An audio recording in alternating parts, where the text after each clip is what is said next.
This is meant to appeal to stupid people like Jordan Peterson and Joe Rogan. It's not just that the facts he's issuing are incorrect. It is that his cadence, his delivery, and the way he's presenting his arguments are meant to appeal to stupid people. You have to be intellectually deficient and incurious to be wooed by stuff like this. Do I want to watch the Tucker Carlson Professor Jang stuff? I feel like Jang's going to be in the limelight for another 6 months, and then he'll be out. I don't know a great deal about you, but I have seen a number of your videos in which you make remarkably accurate predictions. So that's what I'm to reach a ceasefire, and this will have dramatic consequences on the global economy. And this war could drag on for years and years. Already we're seeing major repercussions on the global economy in that flights are being canceled. In Southeast Asia, they ran out of fuel, so they're asking people to stay at home. And in a few more months, experts are predicting a food shortage. So Americans have these ships, okay? Scrawl's ship on the blackboard. Now these ships have a weakness, okay? And this weakness is anti-ship missiles. Scrawl's missile on the blackboard. Mustafa Singh 6HY94X comments, I can't believe these lectures are free. Life-altering, thank you. Or this, or like weird anti-Semitic dog whistling in the comments, even on lectures that have nothing to do with Jews. You know? Professor Jang isn't suicidal. Look to who you can't criticize. Meaning that nations will be forced into food rationing. And today, there's a major escalation in that the Israelis struck the largest gas field in Iran, and Iran retaliated by attacking energy infrastructure of the GCC. And Iran has stated that its purpose, its goal, its strategy is to move oil to $200 a barrel, which will have a really significant impact on the global economy because the entire global economy is based on access to cheap energy. So unfortunately, I think that we can expect this war to drag on for years and years. Eventually, America will send in ground troops. Eventually, the Strait of Hormuz will be contested. Eventually, this will spread all across the world. How long do I have to go before he says something that you couldn't crib from reading like AP News headlines? Eventually, other nations will be drawn in. So Saudi Arabia is thinking about declaring war on Iran, and Saudi Arabia has a mutual defense pact with Pakistan. So Pakistan will be drawn into this war. No, the f*** it wouldn't. Are you insane? No country declares war anymore. Why the f*** would they do that? Are you insane? So things are spiraling out of control. And just recently, Ali Larijani, who is the de facto head of the Iranian war effort, was assassinated. And he was a pragmatic elder statesman in Iran who had the authority to negotiate a ceasefire. Now that he's gone, there really is no more off-ramp. So both sides are committed to a long war of attrition, and the consequences for the entire global economy are quite dire. That is, I wouldn't say that's the worst case scenario. The worst case scenario would include a nuclear strike by one or more actors and the destruction of the Aqsa Mosque complex in Jerusalem, which would spark a religious war. So that's as bad as it could get, but you've just described one step before the worst, which is protracted, destructive, impossible to stop. So my question is, because there are so many global players, big global players, the US and China, I think, who would be hurt by this, why is there not an incentive to get it settled quickly, and why can't that happen? Right. So once this war starts, it achieves a momentum and a logic of its own. So the United States doesn't really have an off-ramp, meaning that if it tries to negotiate a ceasefire with Iran, Iran would ask for reparations, about $1 trillion, basically. It would ask for the United States to leave the Middle East. You're right, this is boring. Yeah, sorry. It's true, though.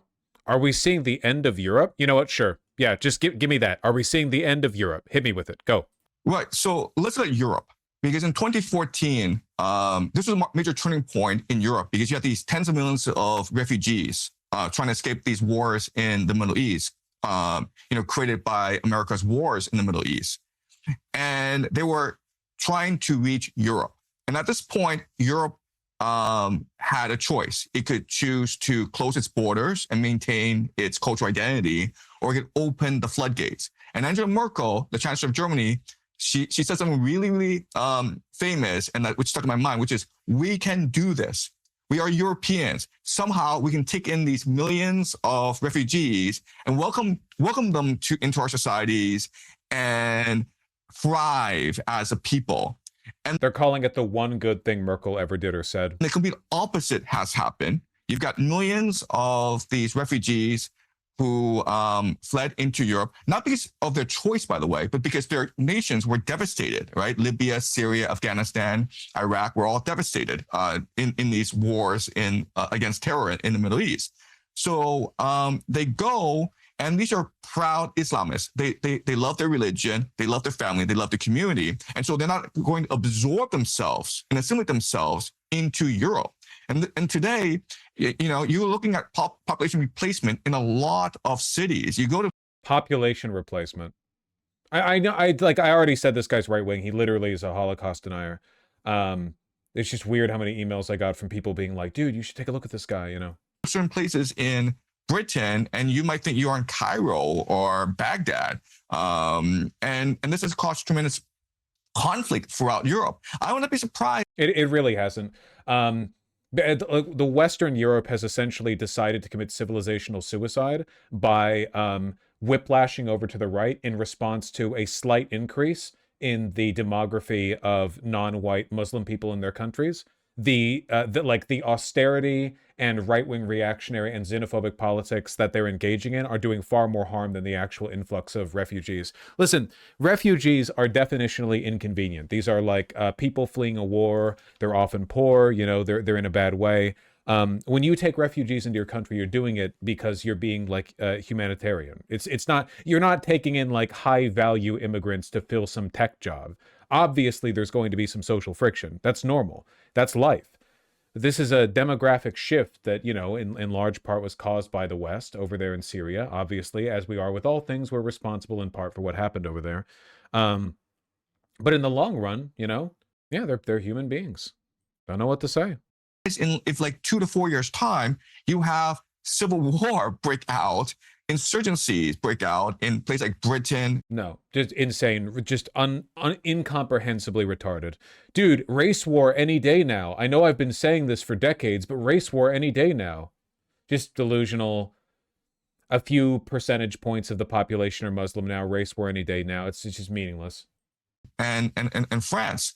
So the question is, why is this happening throughout the world at the same time? War. Why is it that these different nations, whether they're European, whether they're Canadian or Australian, why are they adopting the same policies? Not just in terms of COVID, right? But also in terms of COVID. What? Because COVID hit the whole world? What do you mean? What? In terms of like immigration. They haven't. Australia doesn't have the same immigration policies as Germany at all. Australia is actually famously difficult to immigrate to. What are you talking about? Obviously, this is the great replacement rhetoric. This is, hey, isn't it fascinating how a secret cabal of people are forcing pro-immigration policies to demographically replace whites in all white European countries? That's like what he's saying. But this rhetoric is out of date,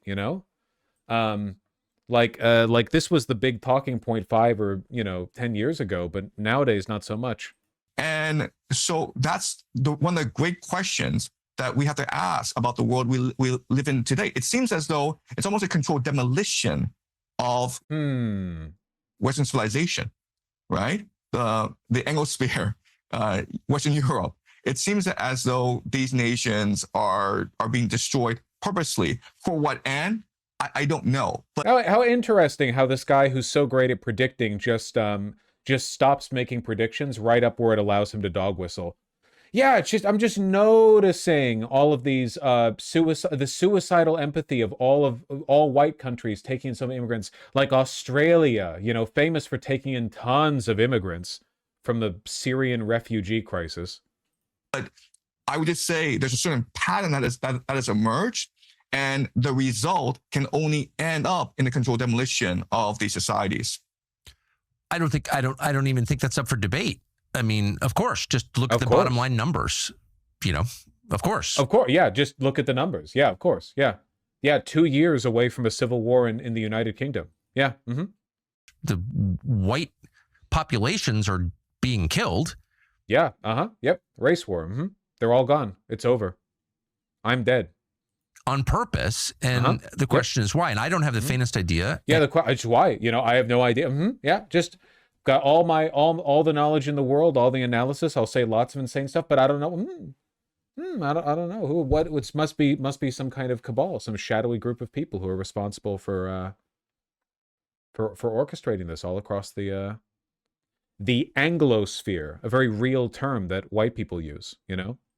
Yeah, the Anglosphere, like France and Germany, the Anglo-Saxons in Germany. And I know there's a lot of speculation as to who's doing it. I'll just say bluntly, I don't know. Who's doing it? I don't know. It could be any shadowy, nefarious group of people that have infiltrated Western civilization and used the left as a weapon to encourage suicidal pro-immigration policies to replace the white race. It could. I mean, if you look through historical precedent, I mean, it could be any group of people, really. I'm not going to say the race of the great replacement orchestrators. They were Jewish orchestrators. Right. I mean, I know who the instruments are, of course, but Keir Starmer's not in charge of Great Britain. Macron isn't in charge of France. I'm not sure how many leaders really do have control of their countries. I don't know how many countries actually have sovereignty. I really don't know the... So fucking embarrassing that Democrats are allowing this guy to be the only one who tells the truth about Israel, by the way. Like, literally, by virtue of lying on behalf of Israel, they are pushing thousands and thousands of people to a position where the only place to get, like, sane news on Israel is from this fucking Nazi grifter, Super, super cool of the Dems. Like, anybody with any common sense could ask the questions that Tucker Carlson asked of the chief editor of The Economist, but only Tucker Carlson will. Has Tucker not reconciled he's more aligned with leftists than Republicans when it comes to Israel? Tucker is a grifter. He just says stuff. He doesn't believe, he doesn't, he's not really anti-Zionist, and he's also not really a Nazi. He's just a grifter. His thoughts and his positions are immaterial. Answer. But something is going on. Is there any precedent for this in history? Have you ever seen anything like this? Have you ever seen large demographic shifts in history? Why, yes, every empire ever. But, let's pretend not. As a historian.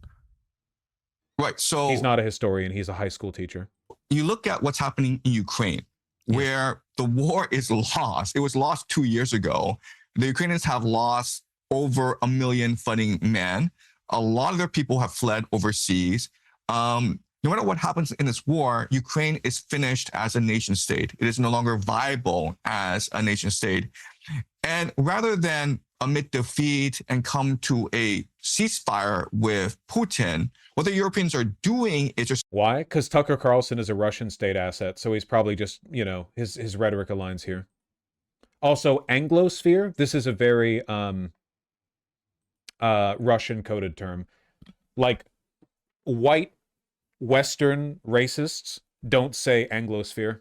Why would they? Anglo-Saxons, that's just one tiny component of the broader white population.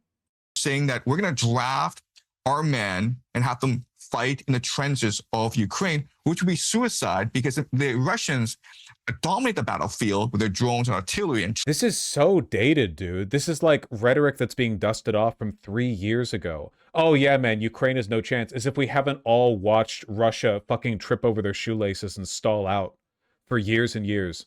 Trenches in Ukraine. So it's almost like a suicide mission. But not only that, but the Germans have said that, okay, we can only draft German men, but not Islamic men. What? Because we're afraid of their loyalty. What the fuck is he talking about? Literally, what the fuck is he talking about?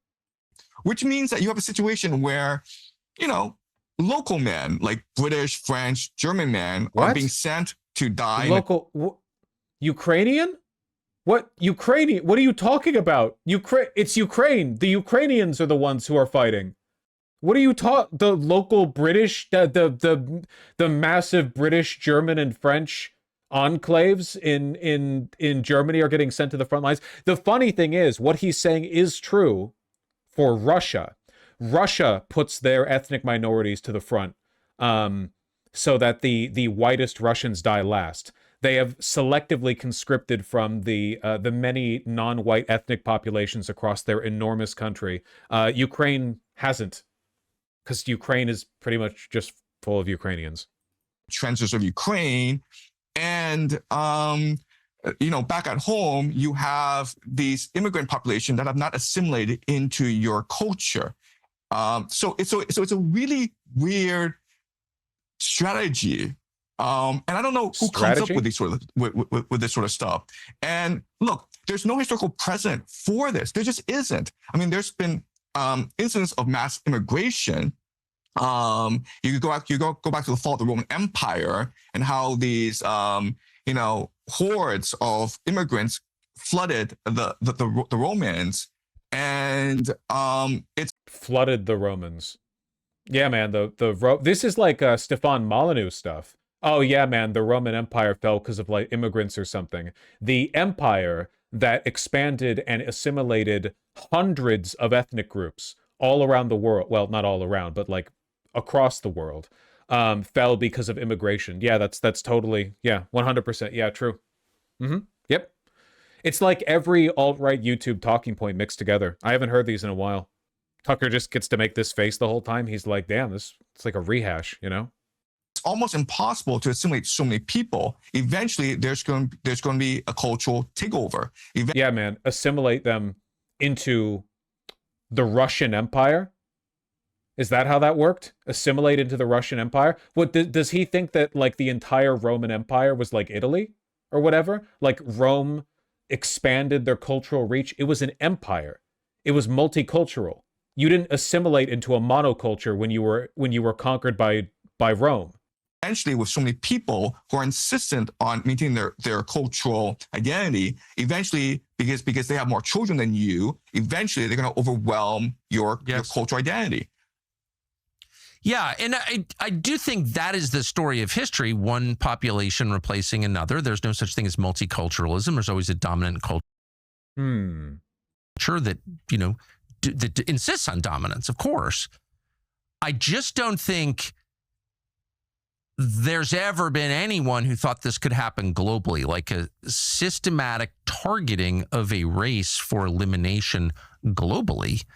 I mean, it wasn't possible until pretty recently, but it would be interesting to know what the plan is. There's clearly like a plan behind that. There's a plan behind everything. How many? This is incorrect. Rome was a monoculture. I'm sorry, but you're just wrong. Rome governed in an authoritative manner, but it is not possible for an empire to be a monoculture. In fact, let me hit you with it. There has never been a monocultural empire, and effectively never been a monocultural country in all of human history. Not once.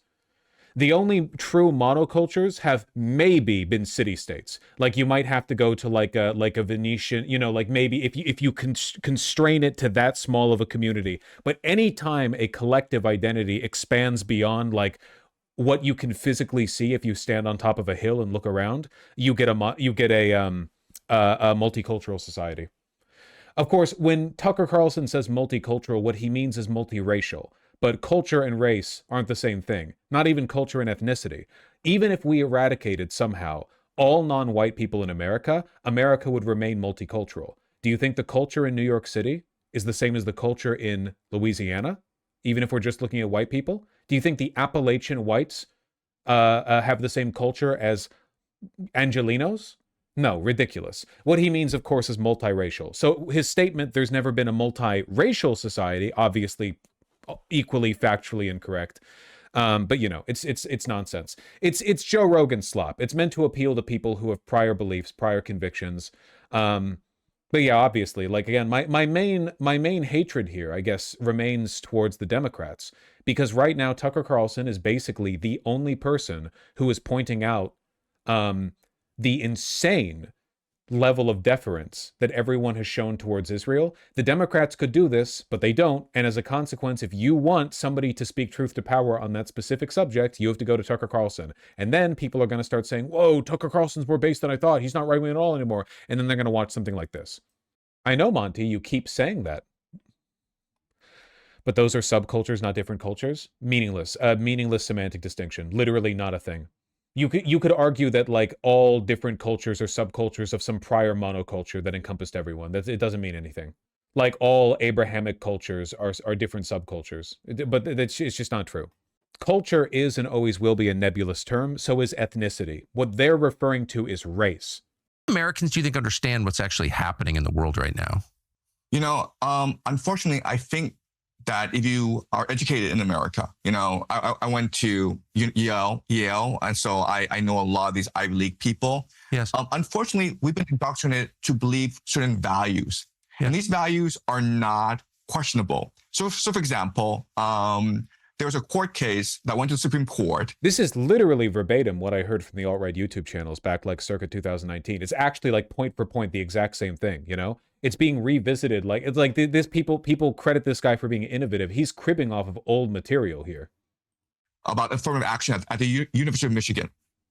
And affirmative action is clearly against American values, against the idea of American meritocracy, right? But the Supreme Court said that affirmative action was good because diversity is an inherent good, okay? And it's interesting because if you go to a place like Yale or Harvard or any of these Ivy League schools, there's actually... I can't believe I have to dust this off again, but like, no, the point of affirmative action was to counter existing discrimination and to encourage meritocracy. The argument was that systemic discrimination against certain groups, like the poor, for example, made it difficult to get the best from the best if they were disadvantaged to begin with. Or in other words, you might have a wealthy child who is like fucking 110 IQ get into Yale rather than a 140 IQ poor kid because the poor kid's too busy working 2 extra jobs to pay for their like mom's medical bills or whatever. The point of affirmative action is to counter existing bias so that you can promote meritocracy. Obviously, again, I feel stupid like bringing it up. It's like, yeah, I don't know. This is for very low IQ people, I suppose. This kind of content. We were literally talking about this earlier. By the way, for some reason, people who complain about affirmative action never complain about the practice that universities have, especially high-end universities like Yale, of giving free ride scholarships to the poor. Interesting, because that is a kind of affirmative action. You all realize that, right? Like giving free rides to people who can't pay because they're poor. You're literally basing off of a demographic characteristic of that person. You're giving them a free ride. Why they have a problem with that? They don't have a problem with that, but they seem to have a problem with like race-based affirmative action, even though the principle is literally the same. Very little diversity. I'm talking about intellectual diversity. Yes. Yeah, I mean, like there's different skin color, but if you actually look at the ideas that they engage with in a classroom, it's a very conformist setting. So it's one of these. This guy's Chinese, by the way. As he talks about conformity in education, this guy's Chinese, by the way. Great ironies where affirmative action is supposed to bring diversity to the classroom, but if you go to any classroom in an elite setting, it's extremely conformist. You're not allowed to bring up these issues about, population replacement, immigration. What the fuck do you mean you're not? You're at a university. What me and my stats 101 class? Can we talk about the demographic replacement of white people? No, we're actually going to stick to the curriculum today. Okay. What the fuck? They don't that's the problem. They don't let you talk about how the Holocaust was faked in your fucking chem classes, Because then you'd be called a racist, and that's the worst thing to be called, right? You're better off being called a pedophile, right? Yes. Pedophiles have more rights now than racists. What does he mean by this? What a fascinating self-inflict. Even Tucker's like, where are we going with this, man? Unfortunately, it's not just what's happening in current events. It's also what's happening in the classroom and in the popular culture where people are not even allowed to ask questions that are like blindly obvious if you just walk the streets of any, Western city. You walk the streets of a Western city and you see black people, but at the universities you can't even raise your hand and ask about why not make all white country? Why not make white country all in white? Why not, Professor Jiang? If we were doing the race-based deportations, I know who's up first. That's all I gotta say. You've lived around the world. I think you're now in China. Does the rest of the world see this more clearly? Yeah, I mean, if you're not in the West and if you're not subjected to this brainwashing, indoctrination that they feed you in the schools, it's obvious. Again, it's blinding obvious to anyone. If you just I'm going to close it here because, again, this is like genuinely a waste of my time. Everyone who recommended me this guy or emailed me, you are stupid. And you can fix that. You can correct your own brain with some work. But this is meant to appeal to stupid people like Jordan Peterson and Joe Rogan. It's not just that the facts he's issuing are incorrect. It is that his cadence, his delivery, and the way he's presenting his arguments are meant to appeal to stupid people. You have to be intellectually deficient and incurious to be wooed by stuff like this. Even if you were not familiar with any of the facts that he's saying, unfamiliar with American university culture, the way he's presenting his arguments should already make it incredibly obvious. Like it's like a joke, Genuinely, you get more intelligent Nazi propaganda from Tucker Carlson. You get it better from Nick Fuentes. If you're really duped because he's like a humble Chinese professor, like you're actually a simpleton and you shouldn't be allowed to vote. Yeah, but Vosh reacting to Jang is hilarious content. It's hilarious to you because maybe you didn't watch my content back in the day, but this is like really boring 101 stuff. Like this is like, to me, this is like, it would be like if I was a professional basketball player and people were really, really entertained by me dunking on like middle schoolers on the court or something. Like, not to talk myself up too much or whatever, but this is genuinely really boring and poorly. Like, almost every Nazi YouTuber that I responded to did a better job making these points. He's incoherent. He's all over the place. He's not selling the point very well. He's just this gesture. At the universities, they don't even let you talk about demographic replacement. What the fuck are you talking about? It's not substantiated at all. It's meaningless. It's meaningless. The long 2016. He'll probably be irrelevant in 6 months. Maybe not. We do live in the bad timeline.